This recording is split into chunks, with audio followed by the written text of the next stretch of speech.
back to World Crisis Radio. Webster Tarpley here in Washington, D.C. So the lineage of this secret government rogue network that has come now to the fore with the Major Hassan case and indeed the Detroit Christmas Flying Patsy.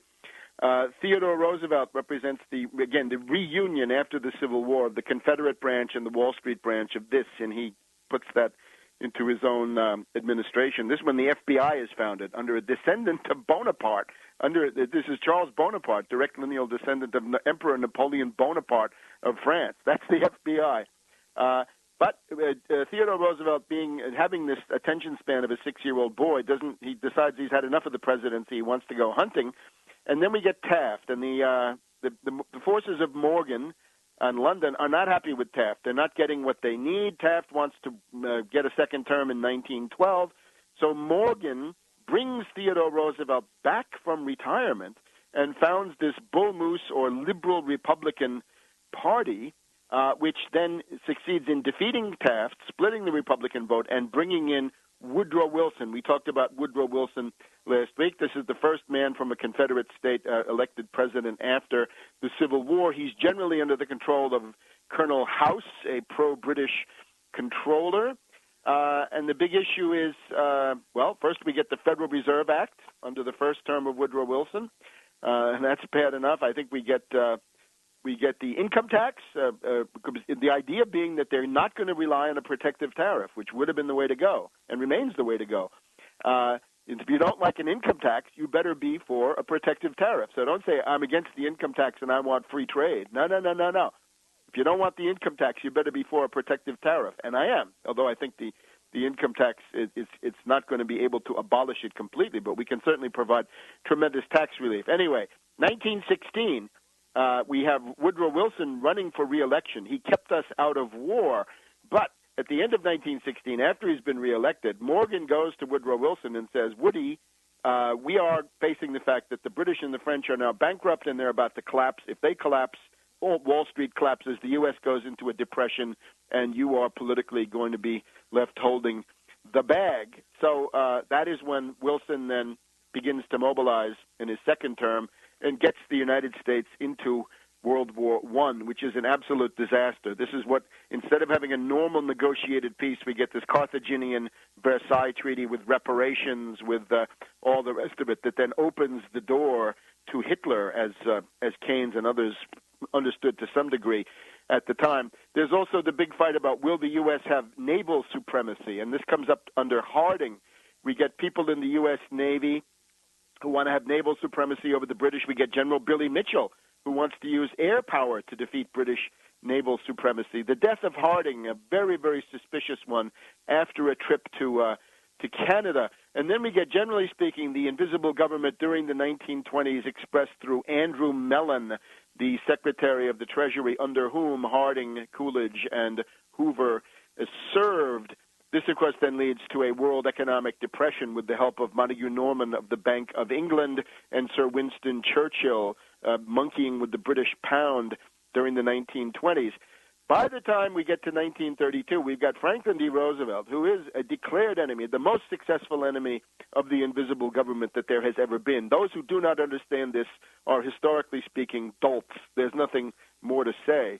This is a fantastic mythological view of history that some of these Roosevelt haters have.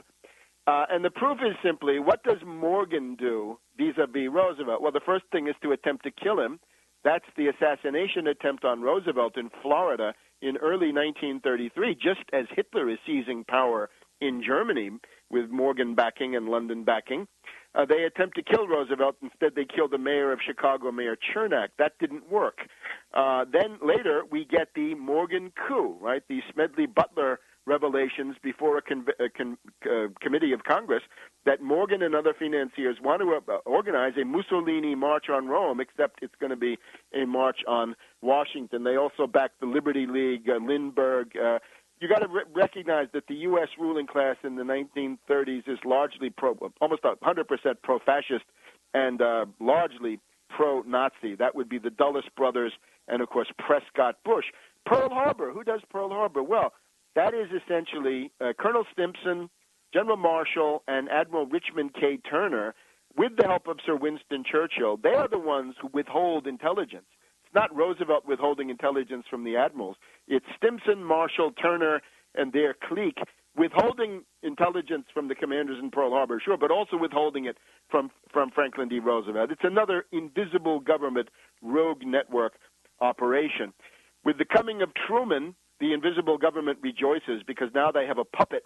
There is a report, of course, from Elliot Roosevelt that Winston Churchill and his group poisoned FDR. That is reported by Elliot Roosevelt based on a report from Stalin. This is the famous Parade magazine 1967 interview with Elliot Roosevelt. With Truman, we get a pliable puppet, former Ku Klux Klan member. He is run by Atchison from the State Department, Harriman of Skull and Bones, and the Clark Clifford, who actually writes a book about how they ran Truman. The goal here now is to start the Cold War. They want the Cold War with the Soviets. They want the U.S. to block with the British, not with the Soviets. That is the tragic story of the post-war period. Allen Dulles acting behind the scenes.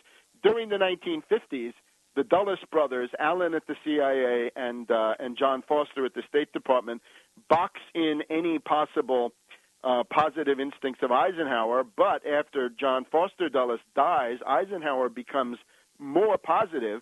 Eisenhower in 1960 is looking for a deal with Khrushchev to avoid the Berlin crises, and this is when the Dulles brothers sabotage the U-2 to wreck the Paris peace conference of 1960 with the Francis Gary Powers affair and so forth, so that Khrushchev cannot make a deal.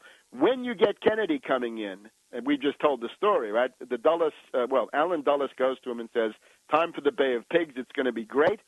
Kennedy learns from this that he cannot trust the invisible government. And when we get the Cuban Missile Crisis, when Curtis LeMay and other loony birds come forward with proposals for war with the Soviet Union, Kennedy's answer, no, no, no. The American University speech offering détente and the better relations to the Soviets, followed then by Dallas. Under Johnson, they force him into the Vietnam War, escalation, the Gulf of Tonkin incident masterminded by the secret government. Under Nixon, we have the Watergate affair. Watergate, widely misunderstood. Watergate is a coup by the CIA, by the secret government, against the presidency, to weaken the presidency and to decrease the power of the constitutional government. That is the Watergate coup. It is a coup, but it's a coup by the CIA. Nixon, of course, did have criminal intent, but he's simply an expendable person. It also means that the people like Ellsberg and Kissinger, the Pentagon Papers, and so forth, have to be seen within the framework of a CIA operation. By the time we get to Carter, we're back to Paul Adolph Volcker at the Federal Reserve. The Desert One failure, the failure to free the hostages, possibly representing some kind of meddling by the invisible government. But by the time we then get into the 1980s, it's Iran-Contra all the way, invisible government operation, George Bush the Elder, the covert operations czar of Reagan, the drooling, sleepwalking president. So this goes on all during the 1980s. The 1990s, they shift their field into Islamic terrorism. And, of course, by the end of the decade, 1999, under Clinton, the bombing of Serbia, which is ordered by Al Gore, protege of Prince Charles, and really more of an invisible government operative than anything else. And that's, of course, an affront to the Soviets. And then, of course, we get 9/11, the rogue B-52, and then this year, Major Hassan and Mutalab. That's what you're dealing with. That's the rogue network, older than Bush, older than Clinton, older than Obama, and we'll be back in a minute.